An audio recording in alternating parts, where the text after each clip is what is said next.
When Shelley was 12, she went on a trip to London, England, and she documented it in her journal. I learned a lot of new things about England. They don't take their shoes off in the house. They build their cars wrong. They call potato chips crisps. And although it's the same language, I can't understand very much of what they're saying. That's Shelley reading from her travel journal. I'm Dan Meisner, and this right now is Grown-Ups Read Things They Wrote as Kids. How are you doing tonight? It's very nice to see you. This is a show where we go back in time to remember the good, the bad, and the awkward parts of growing up. This time recorded live in Yellowknife, Northwest Territories, we have a mischievous elf, a speech about sponges, an incident on the monkey bars, and much more. This stuff is weird, it is wonderful, and though it is all in English, some of it's hard to understand. So think about who you were when you were a kid, and stick around. When Jane was in junior high, she had an assignment in school where she had to write and then deliver a speech to the entire class. And at our Yellowknife show, Jane shared that speech. Before she got on stage, I asked Jane, what was the topic of your speech? What was it about? And she told me, I'm not really sure. It's kind of about sponges and kind of about bruises and kind of about cats. Live on stage in Yellowknife, here's Jane. Honorable judges, distinguished guests, teachers, and fellow students. The title of my speech is Why on Earth? In this speech, I am going to examine several topics. And you will soon find out why this is so appropriate. I'm sure you've all had the opportunity to wash your dad's car or help your mom with spring cleaning. You reach into a bucket with a lightweight sponge and pull it out full of water. Why on earth can a sponge... I can't even read this. It's full of holes. That simply doesn't make sense. How can it hold water if it's full of holes?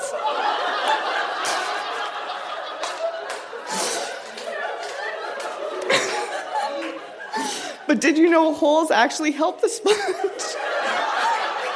hold all of the water?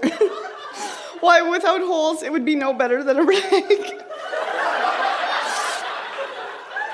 Sponges are made from a special absorbent fiber called cellulose from trees. Manufacturers mix the solution and bake it in an oven. Some sponges can hold 20 times their weight in fluids. Hockey, soccer, and basketball players can relate to this next story.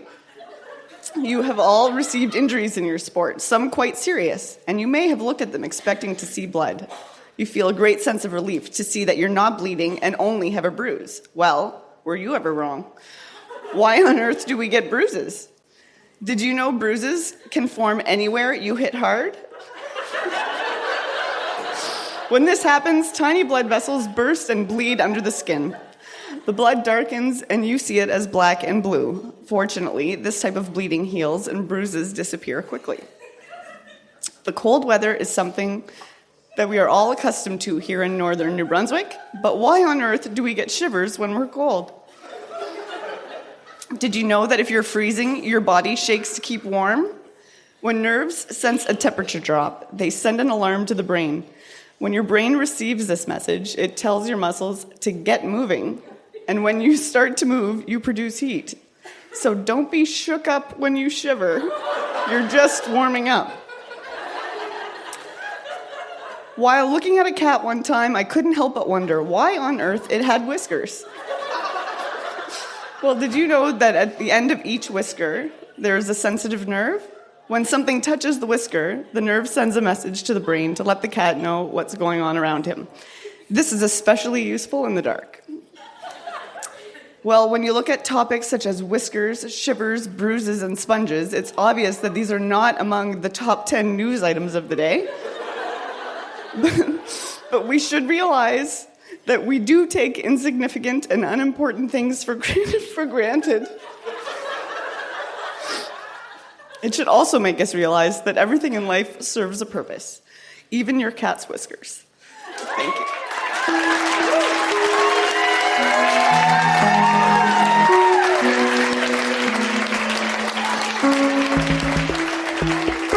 I am never going to take a Bruce for granted ever again. That was so charming.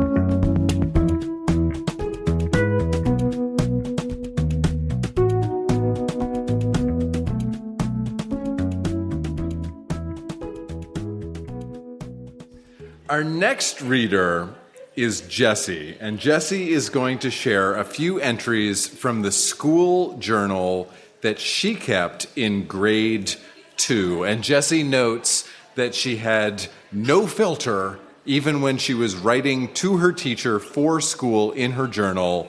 She also says she had quite a lot of angst for a 7-year-old. Please welcome Jessie to our stage.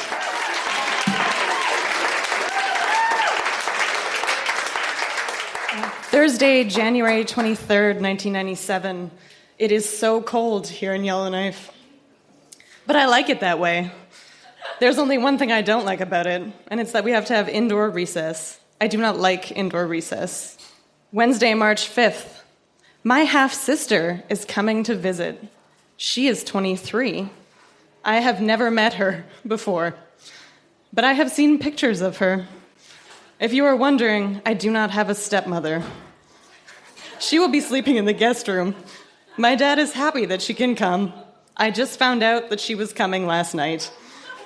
My teacher wrote, "How exciting, Jessie. Where is she coming from?" I replied, "I don't know."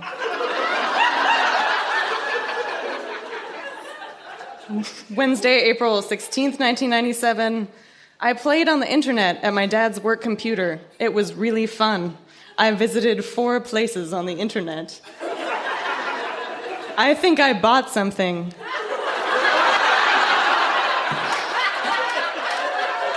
But no one believes me. I went to the dentist as well. Monday, April 21st. I have a really sore throat. I have a sore throat because I am sick. I think I caught my mom's bad cold. I wish I didn't have a cold. It is not fun to have a cold. I'm a bit happy because I get to come home after school. I get to come home after school because my sister is at home. My sister is at home because she doesn't have a job. My sister is leaving in 2 weeks. I am sort of sad and sort of happy. I am happy because I want to do things with my family. I am sad because she is nice. Monday, May 12th, 1997. Today it was raining, but then in the late morning it was sort of rain snow. I am sort of happy and sort of sad. I am happy because I like playing in the potas. I am sad because everything's wet. Roxy, my cat, is in love. She's in love with a cat that lives downstairs. We aren't worried because she can't have babies. She can't have babies because she had a special operation. She ate a rubber band and threw up. I feel sorry for her. Finally, June 24th, we're almost at the end of the school year. Tonight, I am going to get my ears pierced. I am sort of nervous and I'm sort of happy. At least I know who is piercing my ears. In the summer, I may be going to Hay River. I'm going to a day camp in the summer. I can't wait until summer vacation. At least it's not that far away. I am sort of getting tired of some of the other students. Thank you.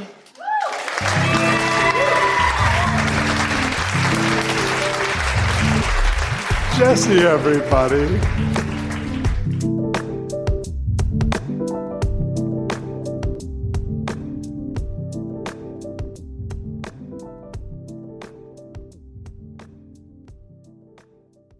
When Chris was 7, he wrote a short story. It takes place at the North Pole, and it involves Santa and a very naughty elf. Live on stage in Yellowknife, here's Chris. Mischievous elf strikes again. On December 23rd, 1976, All the elves were getting ready for the big day, all except for Claude. He hated work. All he wanted to do was play. So that night, Claude crept into the workshop and took all the toys to his underground home. The next day, Floyd, the chief elf, went into the toy shop and saw only a pile of dolls because Claude hated dolls. Claude had fun riding on the Big Jim electric helicopter. Then Floyd heard the noise and went to Claude's home. He opened the door and Claude shot his BB gun at him. He shot Evel Knievel up the ramp and it hit him in the face. He made a helicopter out of Lego and turned it on and made it go into Floyd's face. He took a magic kit and made Floyd disappear. At 12 o'clock, Floyd came back and told Santa. Santa took Mrs. Claus's frying pan and went to Claude's house. Claude was playing on the trampoline when Santa got in. It took Santa 10 minutes to get over all the toys. He swung the frying pan and bounced off and hit Santa. Santa swung again, but Claude was in a toy suit armor, so it didn't hurt much. Then Claude took the helmet off and got hit. Wham! Santa called NPPD and they put Claude in jail. Thank you.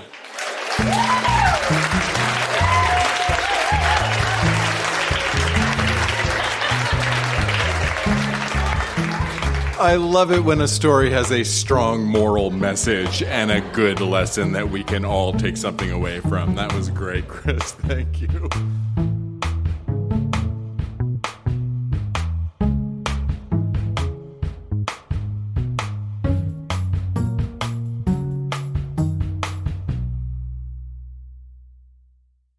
When you're a teenager, writing can be a way to explore your darker side or to try and work out some of the more difficult emotions that go along with growing up, things like angst and anxiety and melodrama.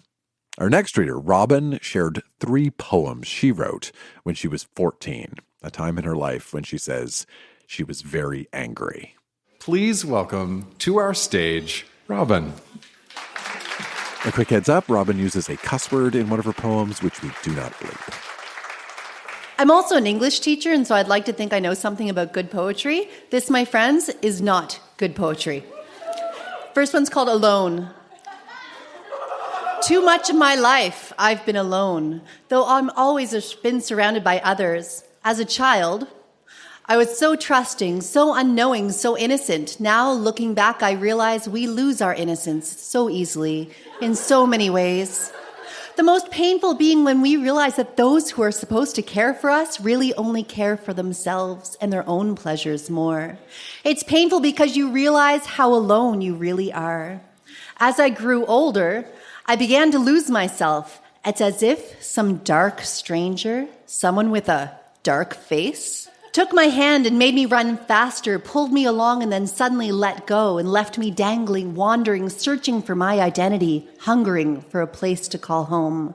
I wonder if I'll ever find it. I began to grasp for something real to hold on to, perhaps fate, destiny, love. I no longer trust fate. I believe that destiny is an imp that toys with my heart and soul. Now I realize that love can be wicked too. It can beguile us like witchcraft and turn day into night, black into white, guilt into innocence. I began searching, desperately searching for an escape from these maddening feelings, and I temporarily found peace in the world of darkness. But sleep is no longer an escape for me. The silence of my dreams and the deep dark of the night scream all about me, alone, alone. You are all alone. And nobody cares. Nobody cares.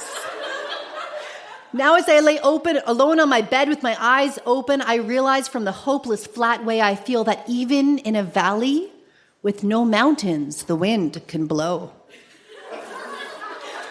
So I continue to search, searching for a place where all belong, searching for a time when the aloneness will finally be gone. But meaningless words and empty promises are all I hear, and the only promise left me now is the promise of tomorrow. Thank you.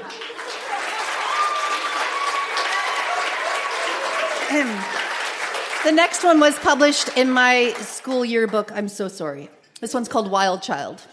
I rise with the setting sun. I am the goddess of the twilight, the daughter of the moon. She calls to me to dance in her silver light, to rejoice with my brothers and sisters, the ever-shining stars. You know who I am. I shine like a moonbeam through your crystal window, enter your dreams and hide in the darkest shadows of your mind. I am the very essence of life, of youth, of freedom. Come, dance with me under the dark, ebon darkness. Become me, be me, through me, a new legend is born. Thank you. All right, my last one. My last one is a good reminder to me as a teacher that I don't always know what my students have stepped out of before they step into my classroom. And as someone who grew up in a place that didn't always feel very safe, that's an important thing for me as a teacher to remember. I had a dream about you again last night. You were falling down drunk and standing over an open grave. You had a cigarette in one hand and a shovel in the other. I screamed at you, but you continued to talk to the lifeless body lying in the gaping hole in the ground. Why won't you get out of my mind? You're out of my life, aren't you? I just wish you would get the fuck out of my head. The other day, I found your remains in my room. 2 needles filled to the hilt, hid in a forgotten place. As I held them in my shaking hands, I thought of you in disgust. I thought now that you're gone, I wouldn't have to put up with your bullshit anymore. But you'll never really be gone, will you? You'll continue to cast a shadow over my life. Even in your absence, you continue to taint my soul. No matter how hard I try, I can never forget the names, the lies, or the violence you made me endure. So even when you lie in the grave you've dug yourself into, the pain for me will never cease. Thank you so much.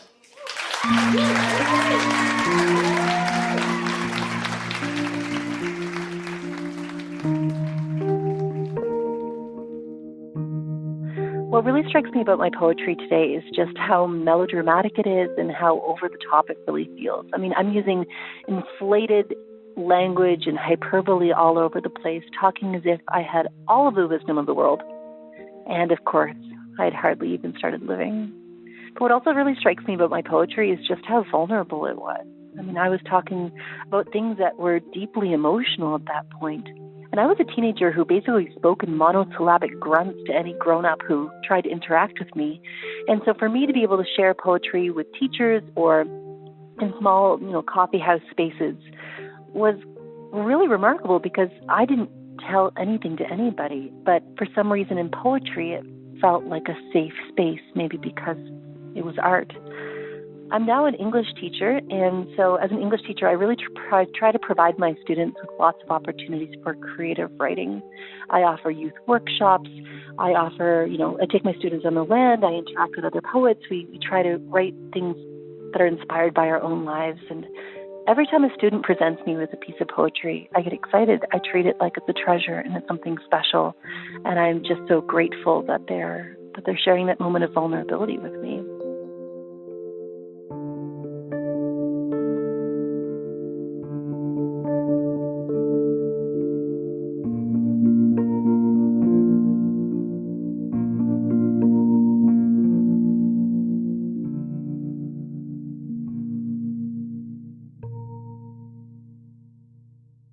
Very often, the diaries and journals we hear on our stage are private, they're secret, they're personal, they're written for nobody other than the author themselves. And our next reader's diary is kind of like that, but there's a twist. When Emily was 12, she made a pact with her best friend, and the pact was that each of them was going to keep a diary, and then, after each of them had written their deepest, most private thoughts in those diaries, they were going to trade. They'd swap. But the thing is, They never actually got around to doing the swapping, which is why Emily still has her journal, and we're going to hear a few pieces from it right now. Please welcome Emily to the Grown Up Street Things They Wrote As Kids stage.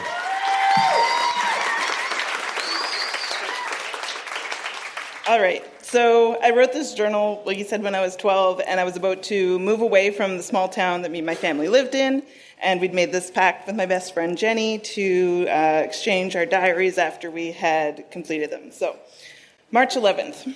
Today I am in Edmonton. It is 11:02 p.m. and my mom and dad are still out. So me, William, and Bria are at the hotel. Those are my siblings. I am extremely bored. I'm listening to my Walkman, Dance Mix 97. Bria got her hair cut today, up to her shoulders. Personally, I think her hair looks really ugly, but I can't tell her that. So I'm going to spray a perfume that I bought on the next page. It's French, called Oui. Do you like it? March 14th. We're still in Edmonton. When we left Nahanni, I had $100. First, I went crazy and bought the perfume on the last page for $45. That's 9 weeks worth of chores. It was from Paris, though. When I bought it, the saleswoman gave me a bunch of different free samples and gave William a free cologne. When my mom found out I spent that much on perfume, she flipped. I bought some green hair dye I'm going to use for St. Patrick's Day and the Blair Witch Project. And with $5, I got the most freaked out I've ever been at the West Edmonton Mall. I went to the haunted house. If you ever go to the West Edmonton Mall again, you absolutely have to go there. I was like really shaking. But if you can go with a group of friends or by yourself, go by yourself. And don't go out the chicken exit. Well, I'm going to go to a show now. Bye. Saw the Cider House Rules. It was an okay movie, but a bit slow. Tomorrow we are driving to Fort Nelson. It should take 12 hours. My dad's trying to read what I'm writing, so I got to go now. Bye. March 15th. You know, before I told you I got a whole bunch of samples with that perfume? One was called Romance, and Bria was looking through the stuff that I bought, and she laughed and picked up the romance thing and said, "You should give this to Daryl."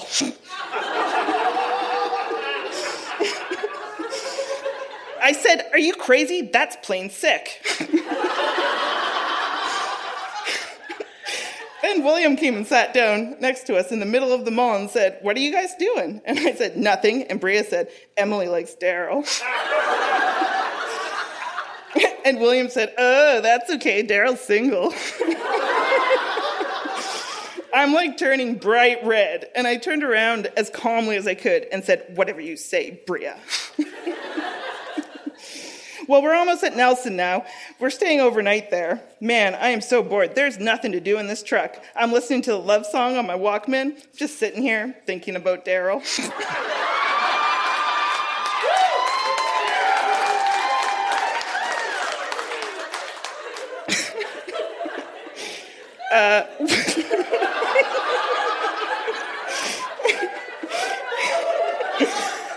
Wishing that something would happen between us before I have to leave. Maybe, just maybe, I guess.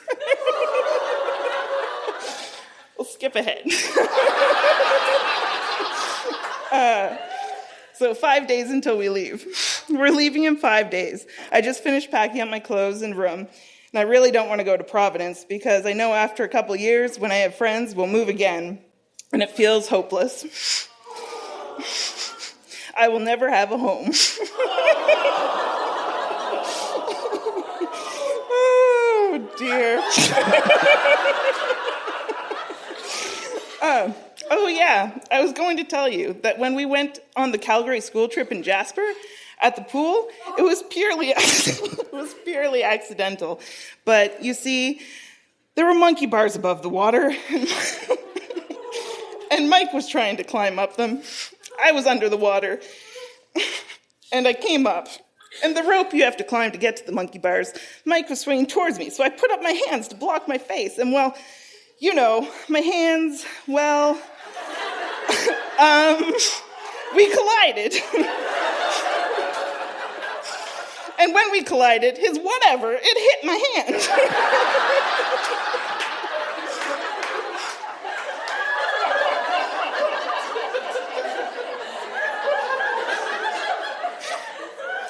fell into the water, and I turned to take off, but I heard him telling William that while he was on the rope that I'd reached up and done it on purpose. All right, thank you.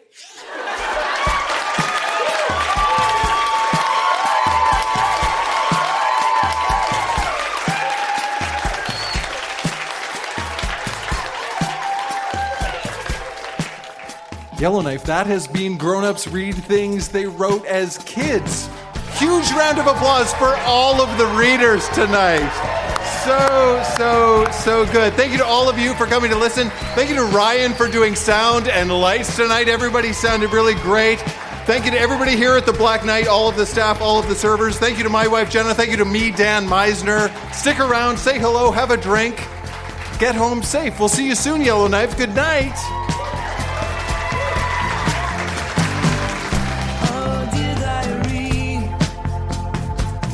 Secret's safe with me.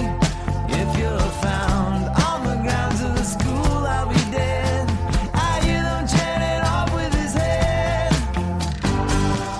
Oh, dear diary, you didn't hear it from me, but I know something I should know, and you're the only one I can tell. I'm listening to my Walkman, Dance Mix 97.